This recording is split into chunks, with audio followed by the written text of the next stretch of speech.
نو ته د زړه د کومې نه دا خبره کومه ګورې دا خبره یاد ساتئ ګورې یاد ساتئ دا خبره د کامیابۍ دپاره د ټولو نه اولنۍ پوړۍ هغه توحید او سنت دي عقیده خپله صفا ساتئ بندگی به صرف د الله کوئ درګاهونه دربارونه تعویزونه باباګان پیران کاڼي ګټې ونې دا ګوره ټول هغه کارونه دي چې دا د اسلامي عقیدې خلاف دي ته به خپل عقیده صرف او صرف په هغه یو رب باندې ساتي چې هغه څوک دی الله لا اله الا هو الحي القيوم هغه ذات چې نشتی د هغه نه علاوه د عبادت حقدار بل څوک د الله وی الحي القيوم همیشه ژوندی دی همیشه ژوندی دی او د دې ټولې دنیا او مخلوقاتو نظام د هغه په لاس کې دی لا تأخذه سنة ولا نوم هغه رب باندې نه خوب راځي نه هغه ستړی کېږي نه ترې سیریږي تاسو خپل عقیده په هغه باندې مضبوطه ساتئ هغه ته خپل حاجتونه بیانوئ یو سړی د خاورو ډیري ته ولاړ دی نو د خاورو ډیری به تاله څه درکړي هلک وایي نه نه جي د دې خاورو د ډیري لاندې ډېر لوی سړی پروت دی نو صحیح د لوی سړی پروت دی ښه سړی پروت دی خو د دې ښه سړي خپله معامله د الله سره او زما خپله معامله د الله سره بله دا ښه سړی پروت دی صحیح د منم چې دا ښه سړی دی نو ته خو ده ته وایې ماله دا شی راکوه ماله دا راکوه الله ته دا ووایه الله ته دا ووایه دا څنګه ولې الله ستا ډایرک نه اوري څه هغه رب چې همیشه ژوندی دی او هر څه لیدونکی دی او هر څه اورېدونکی دی هغه ستا څه نه اوري چې ته دته ولاړ یې نو صرف په دې کار نه کېږي چې زه چې د الله بندګي کوم او پیغمبر سره مې محبت دی د الله بندګي مطلب دا دی چې صرف او صرف به د الله بندګي کې د الله سره په بندګي کې څوک نه شریک کې ستا سجده ستا نظرانی ستا منښتې ستا دعاګانې ستا عبادتونه د ټول به خالص د یو الله دپاره وي هله به د ټیټ مؤمن جوړیږي او هله به کامیابیږي په دنیا کې او په آخرت کې زموږ په دې ملک کې امن و امان نشتی او غربت هم دی امن و امان هم نشتی او غربت هم دی د دوه غټې مسلې دي زموږ د ملکونو که هغه ته پاکستان وی که هغه افغانستان وی خو هلته دا دوه مسلې ډېرې غټې مسلې دي یو امن مسله د امن کمی دی او دویمه غربت ډېر دی د هغې څه وجه ده دا وجه ته زه بیان کوم هغه وجه دا ده چې هلته د الله بندګي خالص نه کېږي هلته د بابا هم برخه ده د الله سره هلته د پیر هم برخه ده هلته د قبر والا هم برخه ده هلته دربار هم دی هلته درګاه هم ده هلته تعویز هم دی هلته کوډ هم دي هلته منتر هم دي هلته غلطې عقیدې دي د سترګې رپېدو سره هم عقیده جوړه شوې ده وایي چې ښی سترګه دې رپېږي نو ښه ښه کار کېدو والا دی چې بد ګسه سترګه دې رپېږي بد کار کېدو والا دی او که سپي وغپل نو څه چل کېدو والا دی که کارغه اواز واوري څه چل کېدو والا دی داسې عقیدې دي دا کومه عقیده ده چې تا تړلې ده د کارغه او د سپي سره خپله عقیده ساتي په الله باندې مضبوطه الله په قرآن کې دا طریقه بیان کړې ده وایي که څوک امن غواړي نو دی به څه کوي الذين آمنوا ولم يلبسوا إيمانهم بظلم هغه خلک چې په الله باندې ایمان راوړي او توحید عقیده مضبوطه او په دې عقیده کې شرک نه وي أولئك لهم الأمن وهم مهتدون نو د دې خلکو دپاره به امن وي په دنیا کې او په آخرت کې دغه وجه چې زموږ په ملکونو کې او زموږ په معاشرو کې د امن کمی دی موږ د توحید عقیده صحیح نه ده پېژندلې او نن په ځان کې صحیح راوستې او د هغې سره سره د پیغمبر تابعداري ښه مضبوطه تابعداري به کوئ او د چا د ملامتیا نه به یېرېږئ نه چې خلک به څه وایي والله که دا خلک دې پرېږدي دا خلک به دې لیونۍ کړي په یو کې دین نه پرېږدي او ځکه دا خبره مشهوره خبره یاده ساتئ وایي که څوک ټول مخلوق راضي کول غواړي دا کمقل دی په دماغو کې ډش شوی دی کېدی نه شي چې ټول مخلوق دې تا نه راضي شي خو ته محنت دا کوه چې څوک راضي کړي الله راضي کړه د دې غم رواله چې الله به راضي که ناراضه وي دا پرېږده خلک به راضي او که نه به یې راضي دا خلک د قیامت پر وروسته په کار نه راځي ګورې دا نږدې پلار دې په کار نه راځي دا رور دې په کار نه راځي، دا بچي دې په کار نه راځي، تا له منډه د ملک او د قام او د ټول هر څه غم راغستی دی چې دا ټول راضي کړه. دا نه راضي کېږي تا دا ټول، او که راضي شي څه فایده نه شي درکول. الله د قیامت مبارک کې وایي یوم یفر المرء من اخیه وامه وابیه وصاحبته وبنیه.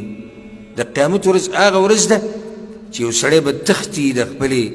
ښځې نه، د خپل زوی نه، د خپل ورور نه، د خپل مور او پلار نه. کوم چې نږدې خلک تا ته دي هغه تا نه تښتي، ته به د هغوی نه تښتي، څوک چاله څه فایده نه شي درکولی. نو چې دا خلک تاله په آخرت کې فایده نه شي درکولی، ته په دنیا کې د دوی دپاره ولې د پیغمبر طریقه پرېږدې؟ ته ولې د دوی دپاره چې هغه صحیح اسلام او توحید او سنت پرېږدې؟ نو څو وجې شوې؟ دوه.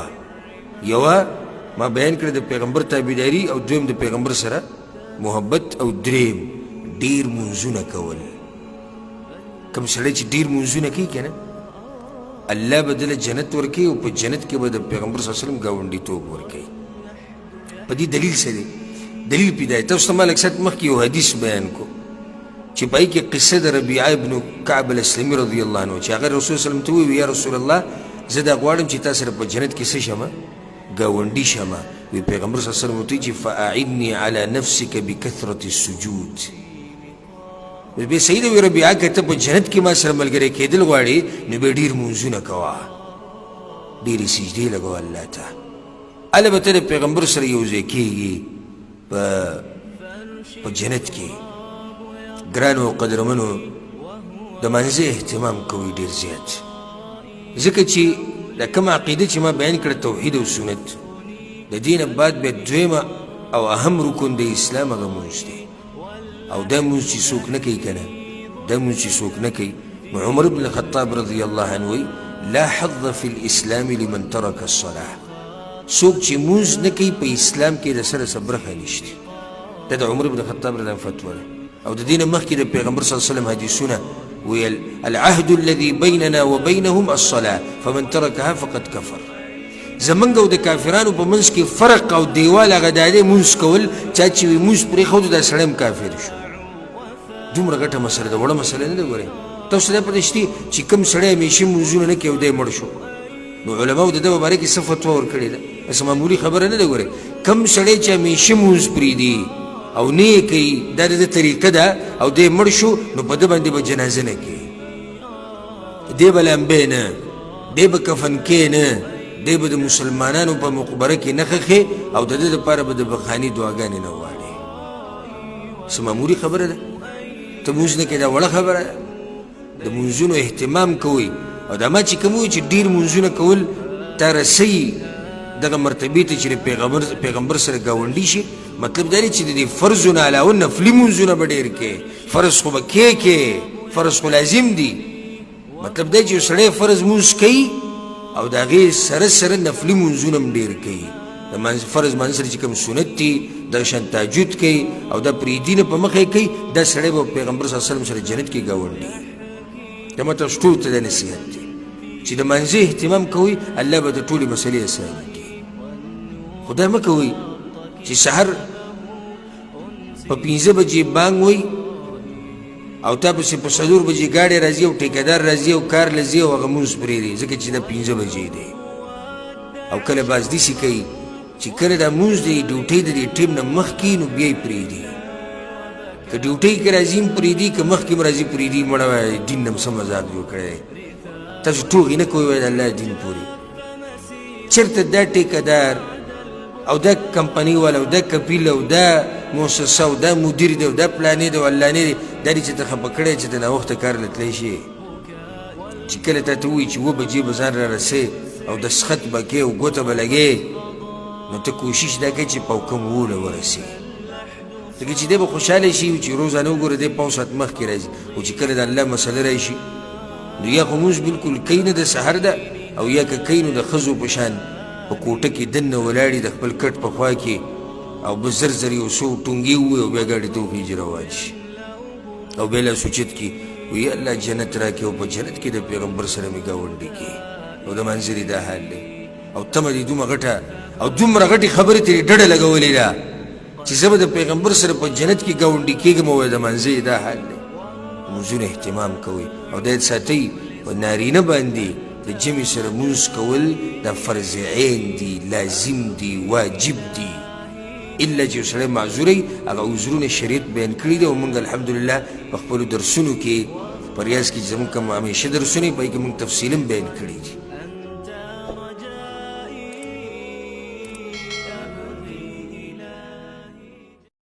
وروڼو ته د زړه د کومې نه دا خبره کوم وګورئ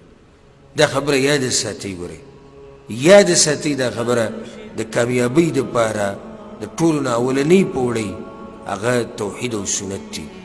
عقیده خپله صفا ساتئ بندگی به صرف د الله کوئ درګاهونه دربارونه تعویزونه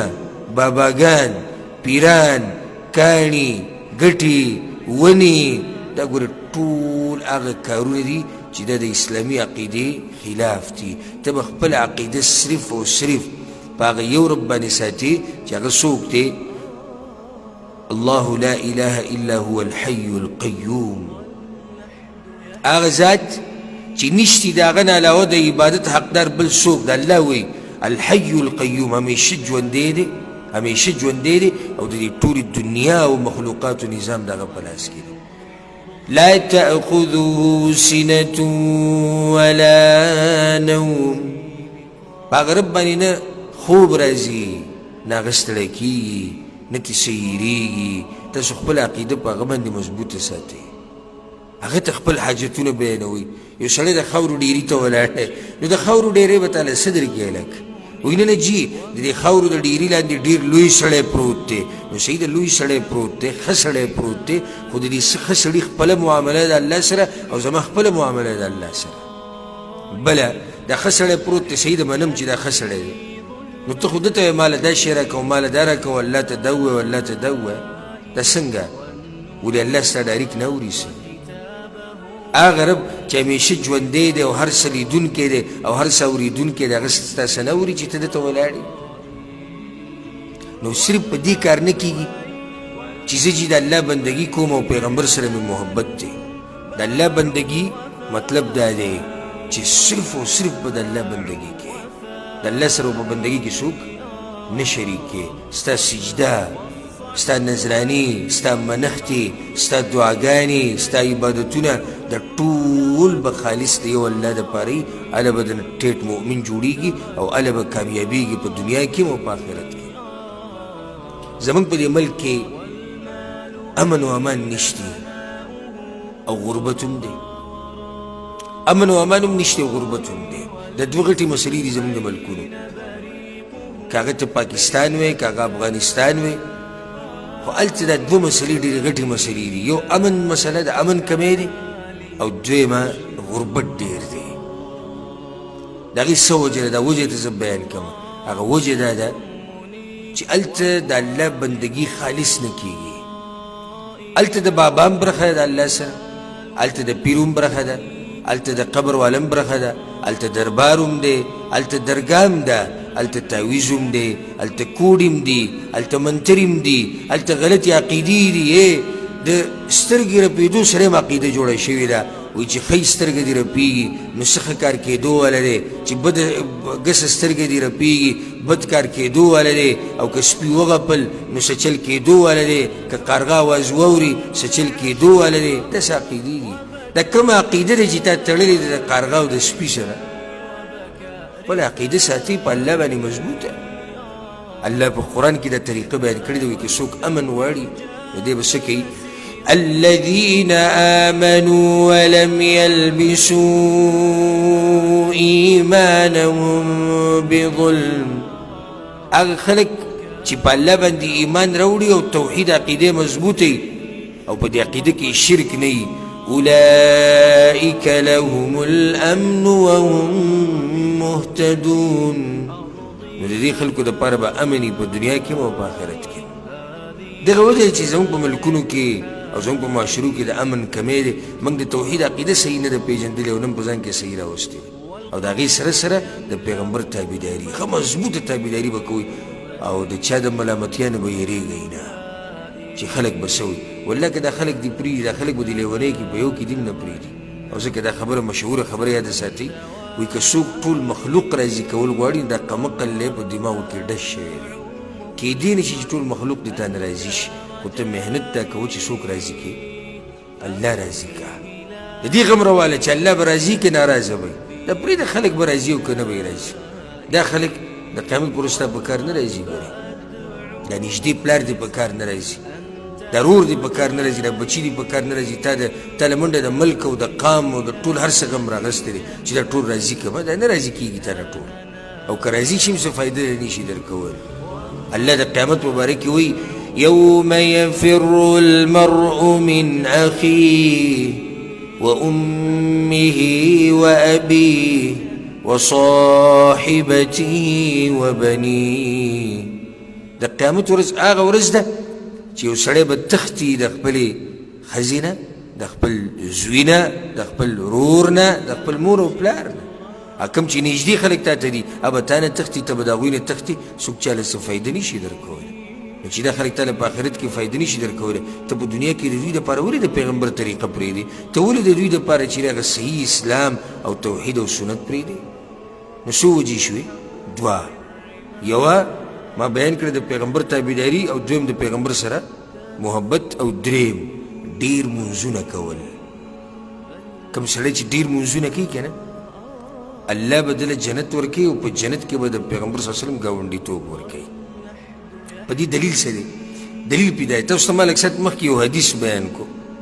چې په هغې کې قصه د ربیعه ابن کعب الاسلمي رضی الله عنه چې هغه رسول صلی الله ته وویل یا رسول الله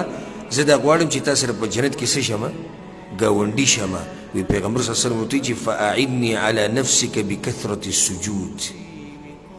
بیا صحیح دی وی ربیعه که ته په جنت کې ما سره ملګری کېدل غواړې نو بیا ډېر مونځونه کوه ډېرې سجدې لګوه الله ته هله به ته د پیغمبر سره یو ځای کېږي په جنت کې ګرانو او قدرمنو د منځه اهتمام کوئ ډېر زیات ځکه چې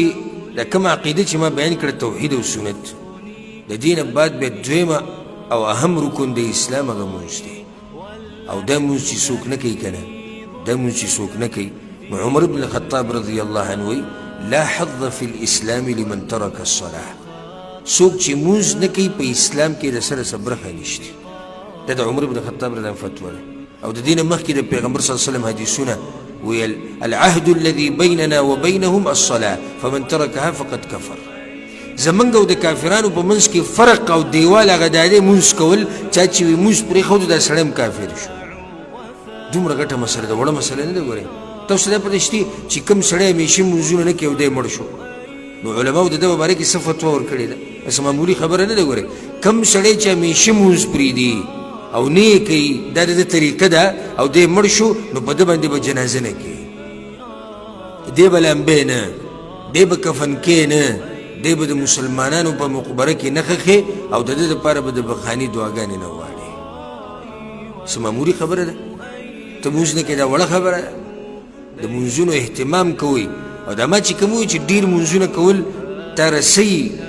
دغه مرتبې ته چې د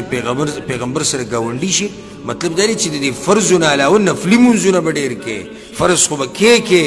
فرض خو لازم دي مطلب دا چې یو سړی فرض مونځ کوي او د هغې سره سره نفلي مونځونه هم ډېر کوي د فرض مانځ سره چې کوم سنت دي د شان تهجد کوي او دا پرېږدي نه په مخه کوي دا سړی به پیغمبر صلی الله علیه وسلم سره جنت کې ګاونډي دا ماته ټولو ته دا نصیحت دی چې د منځه اهتمام کوئ الله به د ټولې مسلې اسانه کړي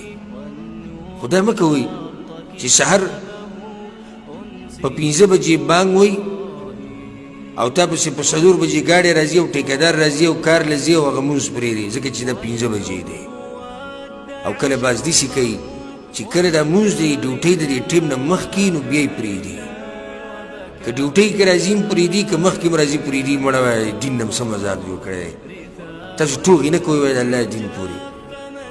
چېرته دا ټیکهدار او دا کمپنی والا او دا کپیل او دا مؤسسه او دا مدیر دی او دا پلانې دی او علانې دی دا دی چې ته خفه کړی چې د ناوخته کار له تلی شي چې کله تا ته ووایي چې 7 بجې به ځان را رسې او د سخت به کې او ګوته به لګې نو ته کوشش دا کوې چې په کوم 7 ورسې د ځکه چې دی به خوشحاله شي چې روزانه وګوره دی 5 ساعت مخکې راځي او چې کله د الله مسله راشي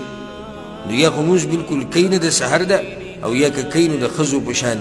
په کوټه کې دننه ولاړي د خپل کټ په خوا کې او به زر زر یو څو ټونګې ووایي او بیا ګاډي ته وخیجي روان شي او بیا لاس اوچت کړي وایي الله جنت راکړي او په جنت کې د پیغمبر سره مې ګاونډي کړي او د منظرې دا حال دی او تمه دې دومره غټه او دومره غټې خبرې ترې ډډه لګولې ده چې زه به د پیغمبر سره په جنت کې ګاونډي کېږم او د منظرې دا حال دی لمونځونه اهتمام کوئ او دا ساتئ په نارینه باندې د جمع سره مونځ کول دا فرض عین دي لازم دي واجب دي الا چې سړی معذوری هغه عذرونه شریعت بیان کړي دي او موږ الحمدلله په خپلو درسونو کې په ریاض کې زموږ کوم همیشه درسونه پای کې موږ تفصیلا بیان کړي دي